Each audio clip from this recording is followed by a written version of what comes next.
magandang umaga po sa ating mga kapuso, mga kabaroski. Ngayong araw ay update tayo sa ating palengke. Ayun, nakita niyo naman mga ka-idol, mga kabaroski. Wala po katao ngayon dahil po sa nagdaan na bagyo. Kaya pahinga muna ang ating mga mangisda dito sa ating lugar, dito sa akong lugar sa Cavite, mga kabaroski, mga kapuso.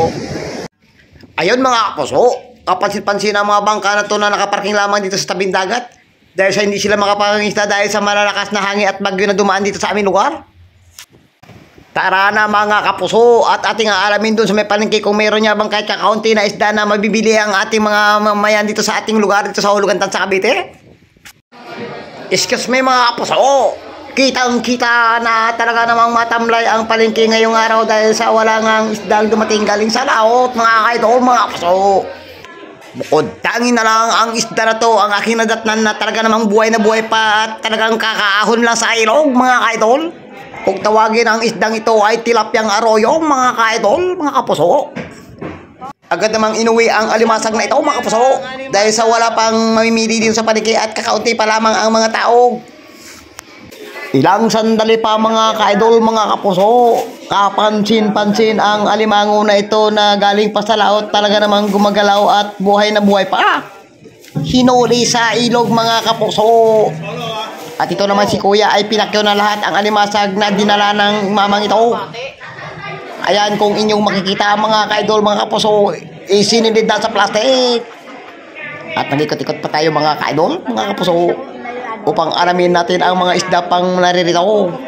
Ayun, kapansin-pansin na hindi na talaga namang sariwa ang isda dito ngayon. Ito ay stock na lamang sa mga bahay at dinala rito sa palengke mga kaidol, mga kapuso. At sa ilang sandali pa mga kaidol, mga kapuso, may isang babae na todo eksena sa aking video. Ang sabi sa akin ay bibidyoan ko raw siya mga kapuso dahil gusto niya magiging artista mga idol. At habang tumatagal ang oras mga kaidol, mga kapuso, tayo ay nag-iikot-ikot at nagmamasid sa mga pangyayari dito sa palengke.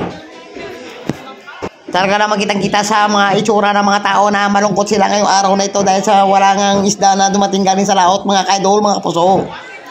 Dahil nga sa napagod ako mga kaidol, mga kapuso, ako ay umupo muna at nag-video-video na lang dito sa may palengke at nag-aabang ng mga pangyayari at ano pang isda ang dadating ngayon mga araw.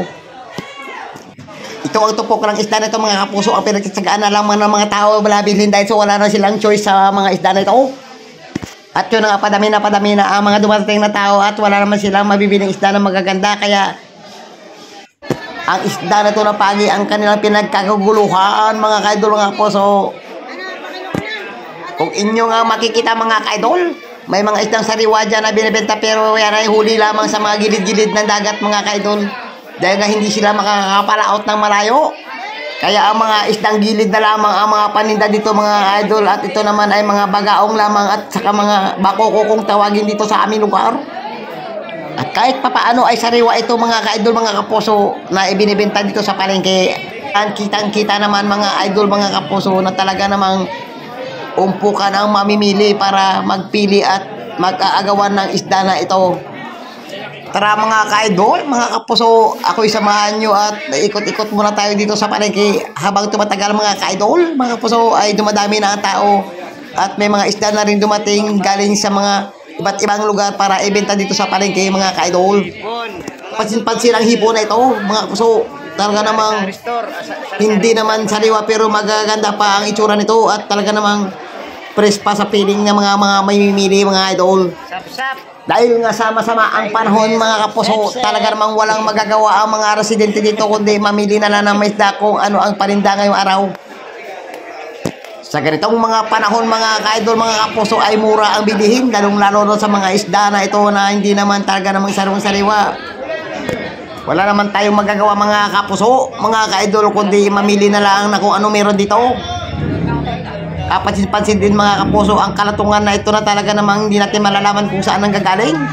At ang mga isdang tilapia na ito na talagang galing sa ilog. Kung inyong mapapansin mga ka-idol, mga kapuso, talagang walang isda na sariwa-sariwa na galing sa laot ngayon dahil sa mga bagyo na dumadating sa ating lugar. Ayun mga ka-idol, mga kapuso, hanggang dito na lang po ang ating video. At nakita nyo naman mga kapuso, mga ka-idol, na wala talagang isda ngayon na magaganda. Dahil nga po sa wala nga pong mga mangisda na lumaot ngayong araw.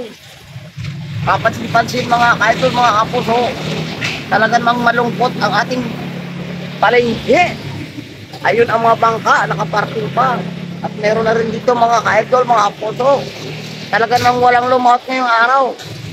Kaya bawi na lang tayo mga idol, mga kapuso, sa mga sunod natin mga video. At sana'y huwag kayong mawala mga ka-idol, mga kapuso. Sa mga ating silent mga viewers dyan, mga ka-idol, mga kapuso. Mag-subscribe na po kayo kay Baroski TV. Ayun, hanggang sa muli, mag-ingat po kayo palagi. Ang new lingkod, mga idol, Baroski TV.